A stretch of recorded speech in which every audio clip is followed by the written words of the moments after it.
Very good very good very good question. కళ్ళు మూసుకున్నాను నేను, కోతి కనపడుతుంది, గుర్రం కనపడుతుంది, అన్నీ కనిపిస్తున్నాయి. కానీ కళ్ళు మూసుకుని ఆ భగవంతుని ధ్యానిద్దాము అని అంటే మనస్సు అటు ఇటు అటు ఇటు పరుగు పెడుతుంది. ఇప్పుడు నేనేం చేయాలి? ఆగట్లేదు అక్కడ, మనసు ఆగట్లా, ఎక్కడికి వెళ్ళిపోతుంది? తన్మయ్య గురించి ఆలోచిస్తుంది, ఇటు వెళ్ళిపోతుంది, కార్తికేయ గురించి ఆలోచిస్తుంది, అటు వెళ్ళిపో రకరకాల ఆలోచనలతోటి మనస్సు అంతా అటు ఇటు తిరుగుతుంది. కూర్చున్నాను కానీ అస్సలు నా మనస్సు నిలబడడం లేదు. ఇప్పుడు నా మనస్సు నిలబడాలా లేకపోతే ఇలాగే ఆలోచనలతో కూర్చోవాలా? మనసు స్థిరమైతేనే భగవంతుడి యొక్క అనుభూతి కలుగుతుంది. మరి మనసు స్థిరంగా లేకపోతే భగవంతుడి అనుభూతి కలిగేందుకు ఆస్కారం లేదు. ఫర్ ఎగ్జాంపుల్, కదిలే నీటిలో అడుగున ఒక మంచి కాయిన్ పడిపోయింది. ఇప్పుడు ఆ నీటిలో ఉన్న కాయిన్ కనపడాలి అని అంటే ఆ నీరు కదులుతూ ఉంటే కనిపిస్తుందా, ఆ నీరు బురదగా ఉంటే కనిపిస్తుందా, ఆ వాటర్ ప్యూర్గా స్టేబుల్గా ఉంటే కనిపిస్తుందా? Very good. మరి ఇక్కడ నా మనస్సు ఏమో కదులుతూ ఉంది, రకరకాల ఆలోచనలతో ఉంది. ఇప్పుడు నేను ధ్యానంలో ముందుకు వెళ్ళగలనా లేకపోతే డిస్టర్బ్ అయిపోతాను కదా? Very good. ఇప్పుడు ఈ మనస్సు డిస్టర్బ్ అవ్వకుండా ఉండాలి అని అంటే మనస్సుకి ఒక వ్యాపకాన్ని అందించాలంటే నేనేం చేయాలి? ఎదురుగుండా చక్కగా ఒక శివలింగాన్నో, ఒక కృష్ణున్నో, ఒక గోవునో, ఒక సూర్యుడినో పెట్టుకుని కళ్ళు తెరిచి అలా తదేకంగా చూశాను. ఆ సూర్యుడు ఎంత అందంగా ఉన్నాడు, ఎంత బాగున్నాడు.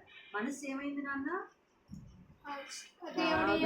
అబ్జర్వ్ చేసింది. అబ్జర్వ్ చేసి ఏం చేసింది?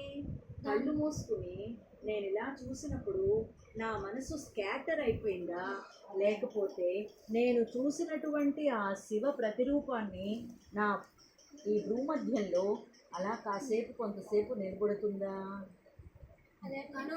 చూసిన భగవంతుడిని భూమధ్యంలో పెట్టి కాన్సంట్రేషన్ చేస్తుంది. చెయ్యగలమా లేదా? Which one is easy? Second one easy. Why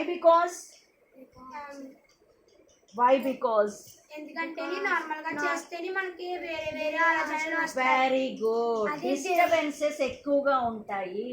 ఆ డిస్టర్బెన్సెస్ అన్నిటినీ ఓవర్కమ్ చెయ్యాలి అని అంటే మనకి ఒక సాకారం అనేది చాలా అవసరం, అవునా కదా? సాకారం లేకుండా మనస్సుని నిలబెట్టడం అనేది it's very very tough. Impossible కాదు, కానీ ఇట్స్ వెరీ డిఫికల్ట్ నాన్న. ఇప్పుడు నువ్వు ఈజీగా నీ సాధన ఉండాలా, డిఫికల్ట్గా టఫెస్ట్గా అనిపించాలా? ఈజీగా. Very good. ఈజీగా ఇప్పుడు సాకారమా నిరాకారమా? Which one is better? Very good very good. So సాకారం అనేటటువంటిది ఈజీ, నిరాకారం అనేటటువంటిది కొంచెం డిఫికల్ట్గా ఉంటుంది. క్లేశ అధిక తరహా. క్లేశం అంటే కష్టం, కష్టం చాలా అధికంగా అంటే ఎక్కువగా ఉంటుంది. ఎందుకు అనంటే మన మనస్సుని నిలబెట్టడానికి ఏదో ఒక ఆలంబనం కావాలి. మనసు ఏదీ లేకుండా నిలబడదు నాన్న. నిలబెట్టడం కోసం ఒక సాకారంగా ఒక రూపాన్నో, ఒక నామాన్నో, ఒక మంత్రాన్నో ఏదో ఇచ్చినప్పుడు మనస్సు అక్కడ స్టేబుల్గా కొంతసేపు ఉంటుంది. So which one is better madam? Which one is easy? గట్టిగా సే ఇట్ లౌడ్లీ. ఇంకా గట్టిగా చెప్పాలి. Very good. సాకారం ఈజ్ వెరీ ఈజీ, నిరాకారం is toughest, but it is not impossible. ఒకవేళ నీ మనసు మాత్రం అదృష్టంరా ఇలా కూర్చున్నప్పుడు కేవలము నిర్గుణ నిశ్చల నిరాకార తత్వంగా నీ మనసు అసలు స్టేబుల్గా అయిపోయిన, అసలు no more thoughts, no more disturbances ఉందనుకో, అప్పుడు నిరాకార భక్తి is very good, very easy to mingle with ఆత్మ చైతన్యం.